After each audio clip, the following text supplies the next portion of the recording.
बिस्मिल्लाहिर्रहमानिर्रहीम।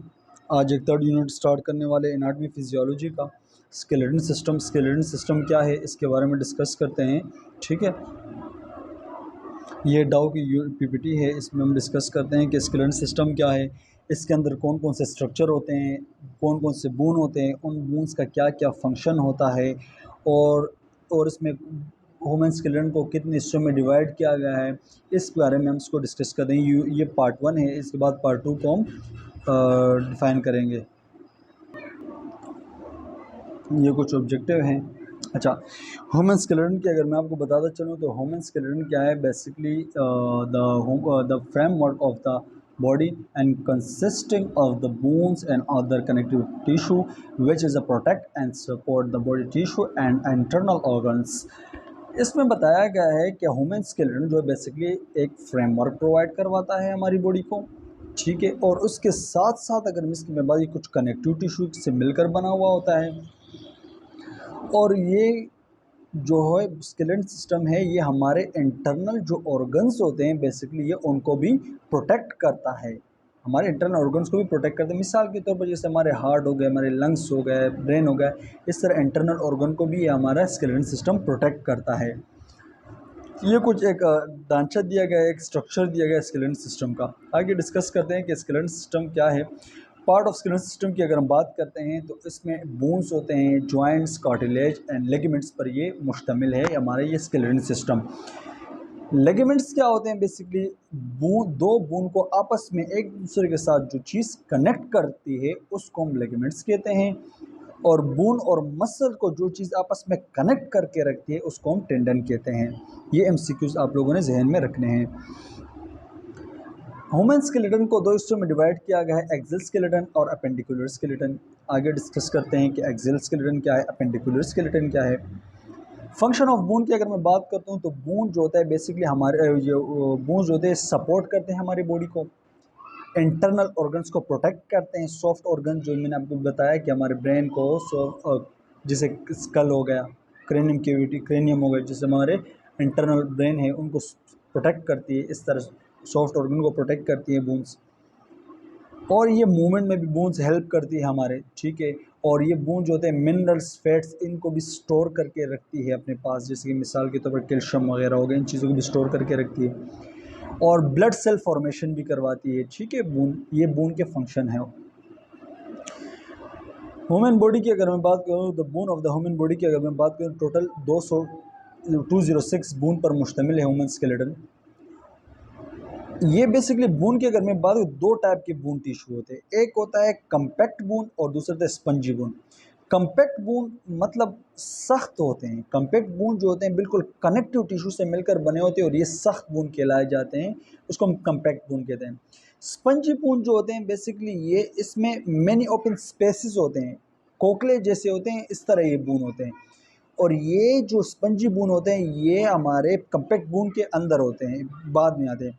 ये आपको स्ट्रक्चर में नज़र आ रहा होगा, ये पहले फर्स्ट लाइन जो होती है हमारे कम्पैक्ट बोन की है, ये बिल्कुल कनेक्टिव टिश्यू से मिलकर बना होता है और सख्त बोन होता है ये।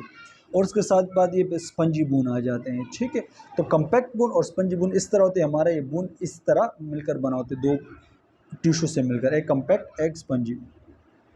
ये कुछ एनाटॉमी है बोन की, देखना चाहते हैं तो देख लें एक नज़र आप लोग इसको। मैं अगर क्लासिफिकेशन ऑफ बोन शेप की अगर मैं क्लासिफिकेशन बताता चलूँ तो चार किस्म की बोन शेप के, चार किस्म की शेप के बिना पे बोन को क्लासिफाई किया गया है। कुछ बोन लॉन्ग होते हैं, कुछ शॉर्ट होते हैं, कुछ फ्लैट होते हैं, कुछ इर्रेगुलर। इर्रेगुलर का मकसद वो बोन जिनका कोई शेप नहीं होता उसको हम इर्रेगुलर बोन कहलाए जाते हैं। डिस्कस करते हैं one by one. Long bone में आपको बताता चलूँ, लॉन्ग बोन नाम से पता चलता है कि लंबे जो बोन होते हैं उसको हम लॉन्ग बोन कहलाए जाते हैं, जिसमें ह्यूमरस और आर्म आ गया। शॉर्ट बोन कार्पल्स और टार्सल्स, कार्पल्स और रिस्ट बोन जो होते हैं बेसिकली हमारे कलाइयों के जो बोन्स होते हैं, तो इसको हम शॉर्ट बोन भी कहते हैं। ठीक है, और फ्लैट बोन अगर मैं को पैराइटल हमारे हो गए जो स्कल के ऊपर होते हैं, और स्केप्यूला वगैरह हो गया, तो ये बेसिकली ये क्या होते हैं, ये हमारे फ्लैट बोन होते हैं। इर्रेगुलर बोन और वर्टिब्रा के, आप लोगों को इर्रेगुलर बोन का शेप नज़र भी आ रहा होगा कि इसका प्रॉपर्ली कोई शेप नहीं है, तो इसको इर्रेगुलर बोन बताया गया है। तो ये आप लोगों ने आप लोगों को ये पता होना चाहिए कि लॉन्ग बोन किसे कहते हैं, शॉर्ट बोन बेसिकली किसे कहते हैं, और फ्लैट बोन किसे कहते हैं, उसके एग्जाम्पल ये आप लोगों को पता होने चाहिए। मैं बोन की क्लासिफिकेशन की बात करता हूँ तो लॉन्गर बोन की मैं बताता चलूँ तो लॉन्गर बोन जो होते हैं वो टिपिकली लॉन्गर होते हैं देन वाइड, मतलब उसकी चौड़ाई इतनी नहीं होती मगर ये लंबे ज़्यादा होते हैं लॉन्ग बोन। और इनके अंदर बीच का जो पोर्शन होता है वो शिफ्ट पार्ट कहलाया जाता है। फिर उसके दोनों एंड्स होते हैं बून के। मैं आपको आगे बून जब आएगा स्ट्रक्चर तो मैं उस पर समझा दूंगा कि शिफ्ट क्या होता है, एंड्स क्या होते हैं इसके। और जब लॉन्ग बून होते हैं ज़्यादातर कॉम्पैक्ट बून होते हैं मोस्टली। मैंने आपको बताया कॉम्पैक्ट बून सख्त बून होते हैं, लॉन्ग बून जो होते हैं, जैसे फीमर हो गया और हेमोरस हो गया। ये बेसिकली एक लॉन्ग बून है। इसमें ये पोर्शन जो होता है बेसिकली ये शिफ्ट कहलाया जाता है, इसको डायफेसिस भी कहते हैं, ये बीच वाले। और इसके दो एपिफाइसिस हैं, दो एंड्स, इस एंड को हम एपिफाइसिस कहते हैं। वो एंड जो हमारे बॉडी के नज़दीक होता है उसको हम प्रॉक्सिमल एपिफाइसिस कहते हैं। वो एंड जो हमारे बॉडी से दूर होता है उसको हम डिस्टल एपिफाइसिस। मिसाल के तौर पर ये शोल्डर है, ये मेरे पास कहाँ पर है, ये मेरे बॉडी के नज़दीक है शोल्डर, तो ये मेरा प्रॉक्सिमल एपिफाइसिस है। और फिर ये कोनी वगैरह आ जाती है तो ये मेरी कहाँ पर बॉडी से अवे जा रही है, बाहर की तरफ जा रही है, तो मेरा डिस्टल एपिफाइसिस कहलाया जाता है। डायफेसिस मैंने को शिफ्ट पार्ट कहलाया जाता है। ये इस पोर्शन को शिफ्ट पार्ट भी कहते हैं, डायफेसिस भी कहते हैं। और ये बेसिकली ज़्यादातर कम्पैक्ट बून, कम्पैक्ट टिश्यू से मिलकर बना होता है। ये वाला बून जो बीच वाला हिस्सा है ना, ये कम्पैक्ट टिश्यू से मिलकर बना होता है। फिर एपिफाइसिस दो एंड्स होते हैं और ये एपिफाइसिस जो होते हैं ज़्यादातर स्पंजी टिश्यू से मिलकर बने होते हैं, स्पंजी बून या स्पंजी टिश्यू से मिलकर बने होते हैं। पेरिस्टियम की अगर मैं बात करूँ, पेरिस्टियम बेसिकली एक आउटर कवरिंग होती है हमारी बून की, जो हमारे बून को बेसिकली प्रोटेक्ट करती है। पेरिस्टियम बेसिकली एक लेयर होती है जो पूरी की पूरी बून को प्रोटेक्ट करती है।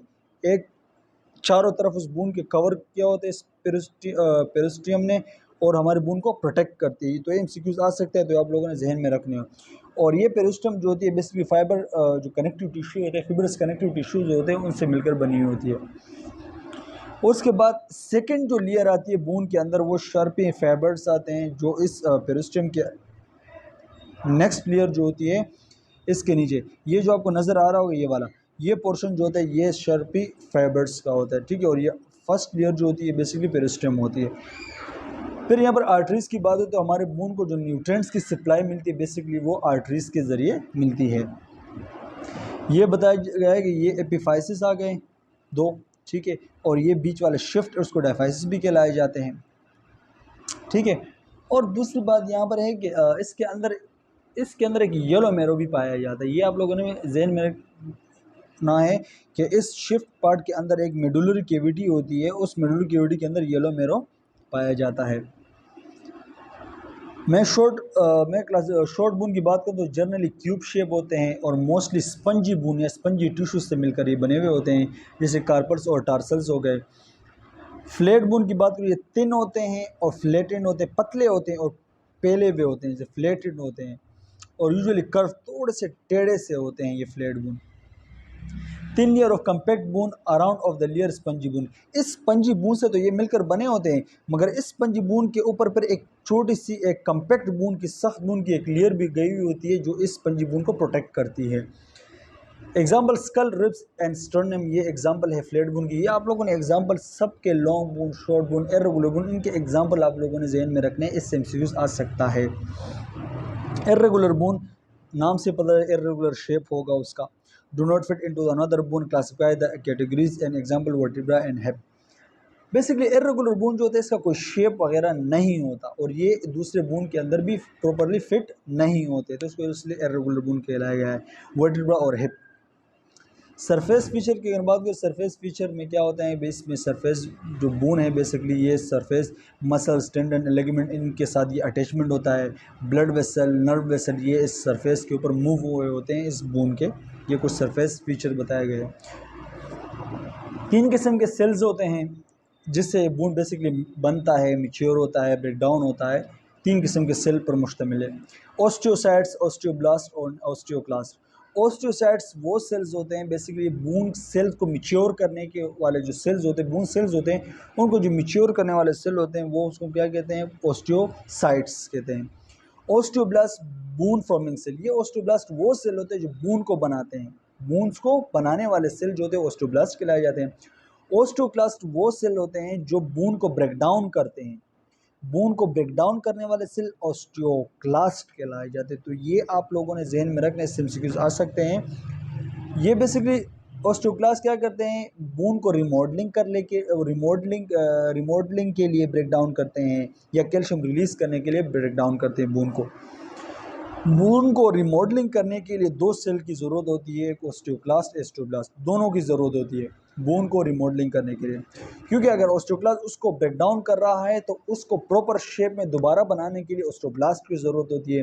तो इसकी वजह से रिमॉडलिंग के नतीजे में ऑस्टियोब्लास्ट एंड ऑस्टियोक्लास्ट दोनों अपने फंक्शन परफॉर्म करते हैं। ह्यूमन स्केलेटन के अंदर जो चेंजेस आती है बेसिकली वो एम्ब्रॉयज कहते हैं, बेसिकली पैदा। जब बच्चा माँ के पेट के अंदर होता है तो एम्ब्रॉय कहलाया जाता है। जब बच्चा माँ के पेट के अंदर होता है उसके स्केलेटन के अंदर चेंजेस आना शुरू हो जाती है। The skeleton is a primary hyaline cartilage, जो डायरेक्ट स्केलेटन नहीं बनता, पहले हाइलिन कार्टिलेज होते हैं, फिर ये hyaline cartilage Aahista Aahista convert होते हैं किस चीज़ के अंदर, बून के अंदर कन्वर्ट हो जाते हैं। During the development much of this cartilage replace by bone, फिर ये कार्टिलेज जो होते हैं आहिस्ता आहिस्ता रिप्लेस हो जाते हैं, बून के अंदर कन्वर्ट हो जाते हैं, बून बन जाता है इस कार्टिलेज से। कुछ कार्टिलेज ऐसे होते हैं जो रह जाते हैं, जो बून के अंदर कन्वर्ट नहीं होते, जिसके ब्रिज ऑफ नोज, ये भी कार्टिलेज, पार्ट्स ऑफ रिब्स और जॉइंट्स। इस जॉइंट्स के अंदर एक हाइलिन कार्टिलेज होता है और वो रिप्लेस नहीं होता बेसिकली, ठीक है। तो कुछ कार्टिलेज ऐसे होते हैं जो बोन के अंदर रिप्लेस नहीं होते, तो वो ये 3 किस्म के कार्टिलेज है। बोन ग्रोथ की अगर हम बात करते हैं, epiphysis plates allow for the growth of the long and bone. अच्छा, कहते हैं बोन ग्रो कहाँ से करता है, जो एपिफाइसिस फेसिस होते हैं, जो एंड्स होते हैं वहाँ से अलाव होते हैं, बोन ग्रो करता है। न्यू कार्टिलेज कंटिन्यूसली फ्रॉम, नए किस्म के कार्टिलेज कंटिन्यूसली फ्रॉम बनते जाते हैं, ठीक है। और जो पुराने कार्टिलेज होते हैं वो बेसिकली बोन के अंदर रिप्लेस हो रहे होते हैं। Cartilage is broke down and bone replace cartilage, ठीक है। इस तरह फिर जो बोन कार्टिलेज वगैरह होते हैं वो आहिस्ता आहिस्ता बोन के अंदर कन्वर्ट होना, ब्रेक डाउन होते हैं और बोन के अंदर कन्वर्ट होना स्टार्ट हो जाते हैं जैसे जैसे उम्र उसकी बढ़ती है। ये एग्जांपल दिखाया गया है, ये कार्टिलेज आहिस्ता आहिस्ता ये तरीके से फिर ये मूव होकर एक पूरा बोन बन जाता है। बोन फ्रैक्चर की बात करते हैं। बोन फ्रैक्चर बेसिकली किससे कहते हैं, बोन जो नॉर्मल बोन होता है उसका ब्रेक हो जाना, टूट जाना, वो फ्रैक्चर कहलाया जाता है। जो नॉर्मल एक कनेक्शन होती है बोन की आपस में, टाइट बोन होते हैं, वो जब ब्रेक हो जाते हैं तो उसको हम फ्रैक्चर कहते हैं। टाइप्स ऑफ बोन फ्रैक्चर की बात करते हैं। वैसे तो टाइप्स बहुत हैं मगर यहाँ पर 2 डिस्कस किए गए हैं, मैं बताता चलता हूँ आपको। एक क्लोज होता है, एक ओपन फ्रैक्चर। क्लोज को हम सिंपल फ्रैक्चर भी कहते हैं। We break that does not penetrate the skin, penetrate करते हैं सुराख को। कहते हैं अगर फॉर एग्जाम्पल एक बंदा है, उसका रोड एक्सीडेंट हो, उसका बोन ब्रेक हो गया, टूट गया, और वो स्किन से बाहर नहीं है, वैसे उसका बोन टूट गया, अंदर पता लग रहा है कि वो स्किन से बाहर नहीं आता है और अंदर ही टूट गया, तो उसको हम क्लोज फ्रैक्चर कहलाया जाते हैं। ओपन फ्रैक्चर किसे कहते हैं, ओपन को हम कंपाउंड फ्रैक्चर भी कहते हैं। ए broken bone and penetrate through the skin. वही एग्जाम्पल दोबारा बताता हूँ, एक बंदा है, उस शख्स रोड एक्सीडेंट हुआ और उसका बोन टूट गया और वो स्किन से पेनिट्रेट बाहर आ गया, बाहर उसका बोन नज़र आ रहा है, तो उसको हम क्या कहते हैं, ओपन फ्रैक्चर कहलाए जाते हैं। Bone fracture are the treat by the reduction of the immobilization. कहते हैं बोन फ्रैक्चर बन गया तो उसको हम ट्रीट कैसे करते हैं, उसको प्रॉपर पोजीशन में दोबारा रख के और उस बोन को इमोबिलाइज, मूवमेंट ना दें कुछ वक्त के लिए, कुछ महीनों के लिए, कुछ टाइम पीरियड के लिए, तो वो बोन दोबारा अपनी जगह पे नॉर्मल हो जाता है। आगे पिक्चर आएगी, मैं आपको उसी तरह से और भी समझा लेता हूँ। ये कुछ कम्युनिटेड फ्रैक्चर होते हैं। कम्युनिटेड फ्रैक्चर वो फ्रैक्चर होते हैं जब एक बोन फ्रेगमेंट फॉर्म में टूट जाता है, छोटे छोटे हिस्सों में टूट जाते हैं, उसको हम कम्युनिटेड फ्रैक्चर कहलाए जाते हैं। कुछ कंप्रेस होते हैं, ये आपको नज़र आ भी रहा है, डिप्रेस होते हैं, इम्पैक्ट वगैरह होते हैं, स्पायरल वगैरह होते हैं। ग्रीन स्टिक उसे कहते हैं कि एक बोन है, ठीक है, वो एक साइड से तो टूट गया मगर उसका जो दूसरा वाला साइड है, दूसरा जो अटैचमेंट वो नॉर्मल है। वन साइड से टूट गया और सेकंड साइड से वो नॉर्मल है। ये आपको मैं दिखाता चलूँ, यहाँ पर देख लें, ये आपको बोन नज़र आ रहा है, ये नॉर्मल लंबा सा बोन है, तो ये एक साइड से टूट गया है, दूसरी साइड से ये बिल्कुल सही है, तो इसको हम क्या कहते हैं, ग्रीन स्टिक कहलाए जाते हैं। और स्पायरल को बिल्कुल ब्रेक डाउन हो जाते हैं, 2 हिस्सों में जब बोन कन्वर्ट और टूट जाते हैं तो उसको हम क्या कहते हैं, स्पायरल कहलाया जाता है। ये कुछ बताया कि बोन टूट गया तो उसके बाद हीलिंग प्रोसेस में क्या होता है, उसको जोड़ दिया जाता है, फिर उसमें कनेक्शन नॉर्मलाइज हो जाती है आहिस्ता आहिस्ता, कुछ टाइम पीरियड के लिए इमोबिलाइजेशन के ज़रिए वो प्रॉपर सही हो जाता है। ह्यूमन स्केलेटन की मैंने स्टार्ट में बताया था कि दो हिस्से में डिवाइड किया गया, अपेंडिकुलर स्केलेटन में और एक्सेल स्केलेटन में। अब एक्सेल स्केलेटन में कौन कौन से बोन आते हैं, क्या क्या आते हैं, वो डिस्कस करते हैं। अपेंडिकुलर में क्या आते हैं उसको भी डिस्कस करते हैं। एक्सेल स्केलेटन जो होता है वो सपोर्ट करता है, प्रोटेक्ट करता है हमारे हेड को, नेक को और ट्रंक को, ठीक है। एक्सेल स्केलेटन की अगर बात करें उसमें स्कल आते हैं, स्कल के अंदर फिर क्रेनियम और फेशियल बोन हो गए। हार्ट बोन जो होता है वो हमारे टंग के मसल के साथ अटैचमेंट होती है, वो उसको मूवमेंट को और सॉल्विंग के लिए हेल्प करता है। वर्टिबल कोरम में हमारे पास वर्टिब्रा और डिस्क आ जाते हैं। बोनी थोरैक्स उसमें रिब्स एंड स्टर्नम आ जाते हैं। तो ये बेसिकली क्या है, ये एक्सेल स्केलेटन के अंदर ये बोन्स वगैरह इंक्लूड है। अब ये पेंडिकुलर के अंदर कौन कौन से बोन इंक्लूड है उसके हम देखते हैं। लेम्स आ गए, अपर एंड लोअर दोनों के लेम्स आ गए, और कुछ जंचर वगैरह हो, कुछ हमारे पेल्विक वगैरह हो गए, ये सारे पेल्विक गर्डल वगैरह हो गए। तो ये सारी चीज़ें किसके अंदर आते हैं, ये हमारे अपेंडिकुलर में आते हैं। अपेंडिकुलर स्केलेटन जो होता है मुश्तमिल होता है पेक्टोरल गर्डल, जिसमें क्लेविकल एंड स्केपुला, क्लेविकल्स और क्लेविकल्स बोन हो गया, स्केपुला हो गया। क्लेविकल बोन्स को हम शोल्डर बोन भी कहते हैं। अपर लिम्स आ गए एंड पेल्विक गर्डल आ गया, इसमें सिक्रम एंड कॉक्सी आ गया। तो सिक्रम और कॉक्सी जो बेसिकली है, सिक्रम और कॉक्सी ये बेसिकली हमारे अपेंडिकुलर में आते हैं, और जो हमारे पास सर्वाइकल, थोरैसिक और लंबर ये हमारे पास एक्सेल स्केलेटन में आते हैं, ठीक है। फिर उसके बाद लोअर लिम्ब आ गए। आर्टिकुलेशन की मैं अगर बात करूँ तो आर्टिकुलेशन किससे कहते हैं, जब जहाँ पर दो बोन आपस में कनेक्ट होते हैं या ज्वाइंट फॉर्म करते हैं, उस जगह को हम क्या कहते हैं, आर्टिकुलेशन कहलाई जाती है। ये एमसीक्यू आ सकता है। बोन की डिस्ट्रीब्यूशन बताई गई है कि बोन की डिस्ट्रीब्यूशन क्या है। बोन जो होता है बेसिकली ये 12 वैसे 206 बोन होते हैं, उसकी डिस्ट्रीब्यूशन बताई गई है। 12 बोन जो होते हैं वो स्कल में होते हैं, 6 जो होते हैं मिडिल एयर में होते हैं, 1 हाइट बोन। वो हाइट बोन वाकई एक ऐसा बोन है जो किसी दूसरे बोन के साथ इसकी अटैचमेंट नहीं है, और उसके सिर्फ टंग के साथ अटैचमेंट होती है। 26 जो है वर्टिबल कॉलम की बोन आ गए, 25 जो है थोरैसिक गेज आ गए, और 4 पेक्टोरल गार्डल, 6 अपर पेक्टोरल गार्डल, सॉरी 4 जो होते हैं पेक्टोरल गार्डल, और 60 जो होते अपर लिम्ब, 60 जो होते लोअर लिम्ब्स, और 2 पेल्विक गार्डल। वैसे टोटल 206 बोन बन जाते हैं, ठीक है। यहाँ पर अगर आप इस बोन को कैलकुलेट करें तो ये 80 बून बनते हैं। तो एक्सेल स्केलेटन में हमारे पास 80 बून आते हैं। अगर आप इस बून को कैलकुलेट करते हैं तो ये 126 बून बनते हैं। तो ये हमारे अपेंडिकुलर में आते हैं इतने बून। The axial skeleton form the longitudinal part of the body divided into 3 parts। Axial skeleton further divide किया गया है, 3 हिस्सों में डिवाइड किया गया एक्सेल स्केलेटन को, स्कल, वर्टिब्रल कॉलम और बोनी थोरैक्स में। ये अगर आपको ग्रीन नज़र आ रहा है ये बेसिकली एक्सेल स्केलेटन है इसमें, और ये जो येलो पोर्शन आपको नज़र आ, ये बेसिकली अपेंडिकुलर स्केलेटन है, ठीक है।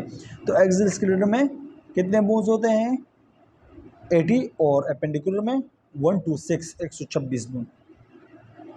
द स्कल की बात करते हैं तो स्कल की अगर बात करें तो स्कल में 8 जो बोन होते हैं वो क्रेनियम में मुश्तमिल होते हैं। 8 जैसे 2 पैराइटल हो गए, ऑक्सीपिटल हो गया, टेम्पोरल।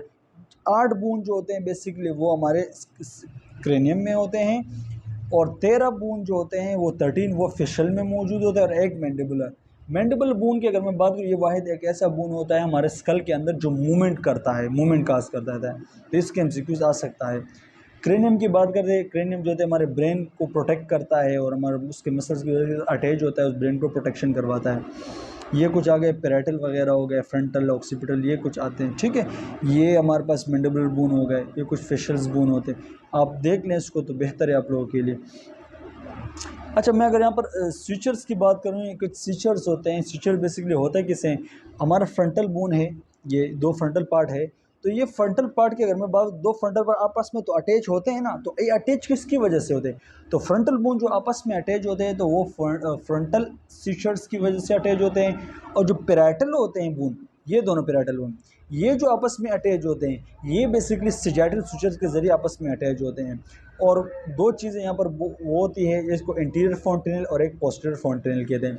आप लोगों ने बच्चे, अगर आप लोगों को अंदाज़ा हो या आप लोगों ने देखे, तो बच्चा जब पैदा हो जाता है तो उसके सर के अंदर कुछ नरम जगह होती है, जिसको हम थोड़ा सा डिप्रेस करते तो नरम नरम सा महसूस होता है। तो उसको बेसिकली इंटीरियर और पोस्टीरियर फॉन्टेनल कहलाए जाते हैं। वो कुछ टाइम वक्त के बाद वो खुद ही ख़त्म हो जाते हैं, प्रॉपर हट जाते हैं। तो एक इंटीरियर फॉन्टेनल होता है, एक पोस्टीरियर फॉन्टेनल होता है, ठीक है। पोस्टीरियर फॉन्टेनल जो होता है वो मैक्सिमम 4 या 6 महीने के अंदर कवर हो जाता है ख़त्म, और जो इंटीरियर फोंटेनल होता है वो 18 से 24 महीने लगते हैं उसको कवर होने में। ये कुछ इंटीरियर सुपीरियर व्यू है स्केलेटल सिस्टम का, स्कल का, और ये इंटीरियर व्यू है कुछ हमारे ह्यूमन स्कल वगैरह का, ठीक है।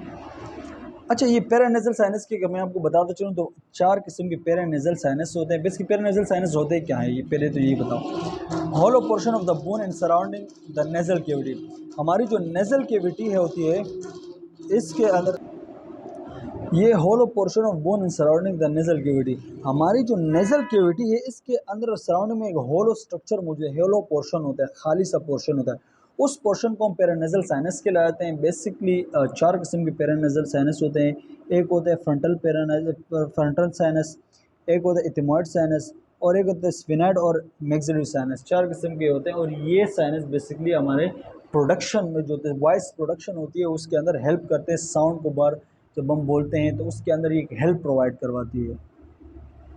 हार्ट बोन की अगर मैं बात करूँ तो ये एक ऐसा बोन होता है जो हमारे ये the only bone that does not articulate with another bone, ये एक ऐसा बोन होता है जो दूसरे किसी भी बोन के साथ इसकी अटैचमेंट नहीं होती, और इसका काम क्या है, ये बेसिकली टंग को मूवमेंट प्रोवाइड करवाता है, ठीक है। वर्टिबल कॉलम की अगर मैं बताता चलूँ तो वर्टिबल कॉलम जो इसके सेपरेट किया है, इस वर्टिबल कॉलम जो होता है एक वर्टिब्रा दूसरे वर्टिब्रा से डिफरेंट सेपरेट किसकी वजह से होती है, इंटरवर्टिबल डिस्क की वजह से। ये vertebra separate by the intervertebral disc, vertebra जो होती है एक दूसरे से सेपरेट किससे होती है, इंटरवर्टिबल डिस्क से। ये इंटरवर्टिबल डिस्क बेसिकली एक सा पोर्शन होता है दो वर्टिब्रास के दरमियान पाए जाते हैं, और ये जो शॉक वगैरह होते हैं, जोर वगैरह द शॉक इसको एब्जॉर्ब करता है। The supine has a normal curvature, normal supine curvature जो होता है वो एस शेप का होता है। अच्छा, the each vertebra is given a name according its location, और जितने वर्टिब्रा है उसको उसके लोकेशन के मुताबिक उसको नाम दिया गया है। आगे मैं आपको बताता हूँ, ये देख भी लें, सर्वाइकल C1 से C7 तक 7 सर्वाइकल वर्टिब्रा होते हैं, 12 तोरसिक वर्टिब्रा होते हैं T1 से T12, और 5 जो होते हैं लंबर होते हैं, और एक कोक्सी और एक सीक्रम, एक कोक्सी। ये सीक्रम और कोक्सी एक एक है मगर ये जो सीकम है बेसिकली 5 वर्टिब्रास फ्यूज हो जाते हैं, एक दूसरे के अंदर चिपके हुए होते हैं, तो एक बन जाते हैं, तो उसको एक का नाम दिया गया है सीक्रम का। और दूसरा कोक्सी, वो 4 फ्यूज वर्टिब्रा होते हैं, 4 वर्टिब्रा वो फ्यूज हो जाते हैं आपस में, उसको कोक्सी का नाम दिया गया है। ये बताया गया vertebral column, vertebral 7 cervical vertebra, 12 thoracic vertebra, 5 lumbar, 1 sacrum and 1 coccyx, ठीक है। सीक्रम में 5 वर्टिब्रा जो होते हैं फ्यूज होते हैं, और कोक्सी में 4 वर्टिब्रा फ्यूज होते हैं, ठीक है। ये आप देख सकते हैं, ये देखो सीक्रम जो होते हैं ये बिल्कुल फ्यूज्ड होते हैं वर्टिब्रा, बाकी वर्टिब्रा एक दूसरे से अलग है मगर ये फ्यूज्ड हुए होते हैं। अच्छा, यहाँ पर मैं इंटरवर्टिबल डिस्क क्या को बताता चलूँ, ये आपको बिल्कुल छोटा सा पोर्शन नज़र आ रहा होगा, ये इंटरवर्टिबल डिस्क होता है, ये बेसिकली 2 वर्टिब्रा के दरमियान तो शॉक एब्जॉर्ब करता है। इसके अगर मैं वर्टिब्रा, इसमें एक इम्पोर्टेंट बात है इस स्ट्रक्चर के अंदर, ये जो होल आप लोगों को नज़र आ रहा है बेसिकली इसको हम फोरामिन कहलाए जाते हैं। हमारा जो स्पाइनल कोड वगैरह होते हैं बेसिकली इस फोरामिन के ज़रिए हमारे ऊपर इस ब्रेन तक पहुंचा हुआ होता है, तो ये फोरामिन कहलाया जाता है। अच्छा, थोरेसिक गेज की बात करते हैं, उसमें रिब्स आते हैं, और थोरेसिक वर्टिब्रा आते हैं, स्टर्नियम आता है, और कोस्टल कार्टिलेज आते हैं। रिब्स की अगर मैं बताता चलूँ तो उसमें कुछ ट्रू रिब्स होते हैं, कुछ फॉल्स होते हैं। वो रिब्स जो हमारे स्टर्नियम के साथ डायरेक्टली अटैच होते हैं उसको हम ट्रू रिब्स कहते हैं। तो फर्स्ट 7 रिब्स जो होते हैं पियर्स, ये हमारे ट्रू रिब्स होते हैं। बाकी 3 रिब्स जो होते हैं बेसिकली हमारे स्टर्नम के साथ डायरेक्टली अटैच नहीं होते, तो ये बेसिकली 3 रिब्स जो होते हैं ये फॉल्स होते हैं, और 2 रिब्स जो होते हैं फ्लोटिंग होते हैं, वो हमारे रिब्स के स्टर्नम के साथ अटैच नहीं होते। तो ये आप लोगों को जहन में होना चाहिए, ठीक है। ये आपको 2 नज़र आ रहे हैं, 11 और 12, ये रिब्स जो होते हैं हमारे स्टर्नम के साथ अटैच नहीं होते, फ्लोटिंग रिब्स कहलाए जाते हैं। बाकी रिब्स जो होते हैं वो इनडायरेक्टली अटैच होते हैं हमारे स्टर्नम के साथ। ये आपको नज़र आ रहा है 1 2 3, ये 3 जो थे इनडायरेक्टली अटैच है हमारे स्टर्नम के साथ। बाकी 7 अगर आप लोग देखें तो बाकी 7 डायरेक्टली स्टर्नम के साथ अटैच है, तो जो डायरेक्टली अटैच है तो वो ट्रू है, बाकी जो 3 है इनडायरेक्टली अटैच है वो फॉल्स, और 2 फ्लोटिंग रिब्स। मैं आपको डिफरेंशिएट मेल एंड फीमेल की पेल्विस की डिफरेंस बताऊं कि इसमें डिफरेंस बेसिकली क्या है। The pelvis is one of the most useful skeletal elements for the differentiating between the males and females. Way pelvic एक ऐसा स्ट्रक्चर है जो मेल और फीमेल को बिल्कुल डिफरेंशिएट करता है. Male female pelvis are the larger and wider than male and pelvis and have a rounded and pelvic inlet. Male iliac is a crest are the higher than female and causing the false and false pelvis to look taller and narrower. यहाँ पर बताया गया कि mail और female pelvis के, female का जो pelvis होता है बेसिकली वो क्या होता है, लार्ज होता है, बड़ा होता है, और वाइडर बड़ा भी होता है और वाइडर छोटा भी होता है. और मेल का जो होता है वो फीमेल के मुकाबले में कम होता है. फीमेल का ज़्यादा क्यों होता है, तो उसका वजह क्योंकि वो बेबी को कंसीव करती है नेचुरली, कुदरती तौर पर फीमेल का जो पेल्विस होता है वो बड़ा होता है. वो इसलिए बड़ा होता है कि वो बेबी को कंसीव करती है, उसको इस वजह से वो बड़ा होता है. और मेल का जो फीमेल की मुकाबले अगर मैं बता दूँ तो मेल का जो क्रेस्ट होता है वो फीमेल के मुकाबले में बड़ा होता है. उसका मकसद है क्योंकि वो मेल उस फीमेल के मुकाबले में लंबे नज़र आते हैं, बड़े नज़र आते हैं, तो इसकी वजह से ये एक डिफरेंशिएट है. इसमें बाकी इसमें कोई ख़ास चीज़ नहीं है. ये आप लोगों को नज़र आ रहा होगा, फीमेल का आप लोगों को भी नज़र आ रहा होगा और मेल का भी आप लोगों को नज़र आ रहा होगा. ठीक है, यहाँ पर हमारा ये फर्स्ट यूनिट पार्ट 1 इसका कंप्लीट हो गया, और इसका पार्ट 2 में अभी नेक्स्ट यूनिट आपको शेयर करूँगा, तो नेक्स्ट वीडियो में आपको पार्ट 2 भी कंप्लीट हो जाएगा. बेस्ट ऑफ लक गाइस, अल्लाह हाफिज़.